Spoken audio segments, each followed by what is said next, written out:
Welcome back to the podcast here on the Washington Football Maniacs channel. My name is Greg Sykes, and I am your host today. And we're going to be talking about the hires that Washington has just done with the coaching staff. Coaching staff looks pretty filled up to me at this point, so let's get into it.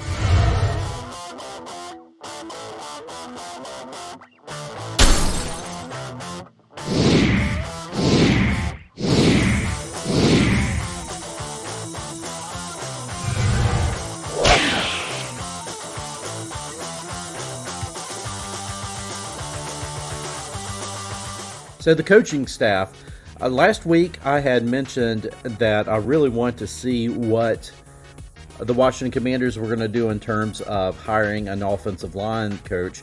Well, that was answered this week by the hire of Bobby Johnson, who last year coached the New York Giants offensive line. Now, a lot of people feel like it's kind of a head scratcher type of hire. And honestly, I'm probably going to be in the same boat as those others. I would say that this is probably the weakest hire out of all of the coaches and assistants that Dan Quinn has hired recently. This one is a little bit of a head scratcher because obviously the Giants' offensive line was not great at all this past year. A lot of it was due to injuries, and so we don't know how much of that obviously would we, like I said, I know it had a lot to do with injuries, but how much? You know what I'm saying? How much was it just not having the right coach in there and just, suffering with the injuries? So I figured I would go back and look at offensive line rankings from when Bobby Johnson was in Buffalo. Bobby Johnson was in Buffalo between 2019 and I believe it's 2022. And during that time, his offensive line this first year was bottom of the pack. But in 2020, he had gotten the offensive line back into the top 10, broke the top 10 in 2020. They talked about doing such a tremendous job with the offensive line. Then in 2021, it looked like they kind of regressed because of the depth signings that the Buffalo Bills had. Really did not help matters any. Whenever a starter would go down, there was such a drop off in talent from the starter to the depth signing that honestly it had something to do with the rankings. And so Bobby Johnson's offensive line ended up basically middle of the pack in 21. So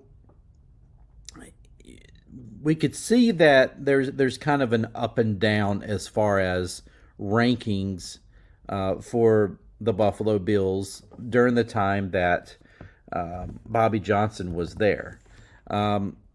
Looking in the 2022 season, as far as the offensive line rankings, and Buffalo, again, looked like they were a little bit about midway, middle of the pack. So kind of a meh thing when it comes to Bobby Johnson. There probably could have been better hires, but then again, maybe Bobby Johnson will mesh better with Cliff Kingsbury and his air raid offense, and we'll see what happens. Certainly, I think that one thing that Dan Quinn is doing right is that he is not only just hiring his guys that, the main ones that are going to be his coordinators, the offensive coordinator, defensive coordinator, guys like that. But he's also hiring guys who can succeed those coordinators when they move on and have an opportunity for head coaching positions.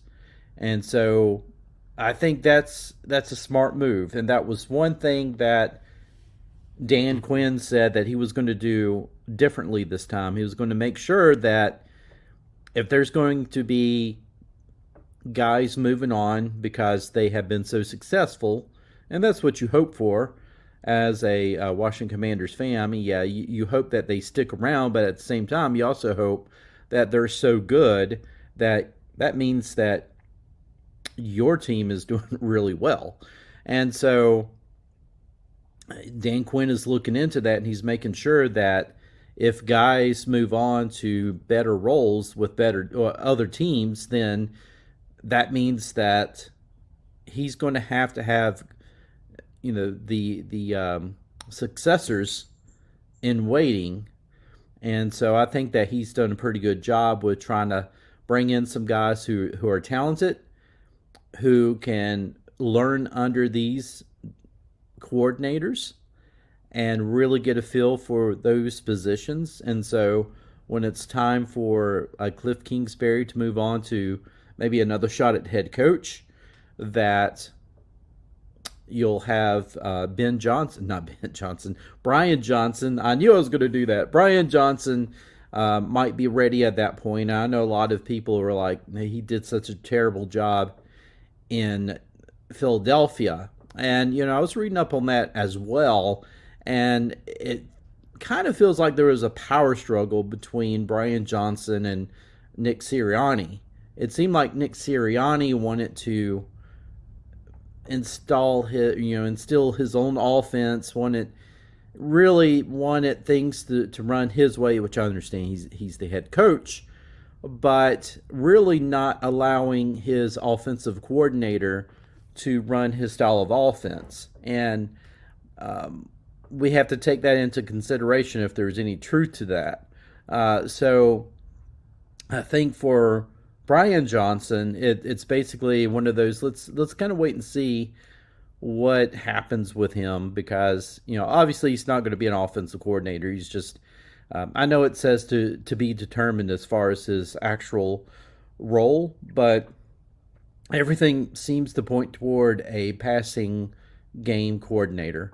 And so how much of his fingerprints will be on the offense will remain to be seen. I know there's Eagles fans out there saying, oh, well, if you see a lot of bubble screens and stuff like that, then it's Brian Johnson. Well, keep in mind, Cliff Kingsbury and his style of offense like screen passes as well.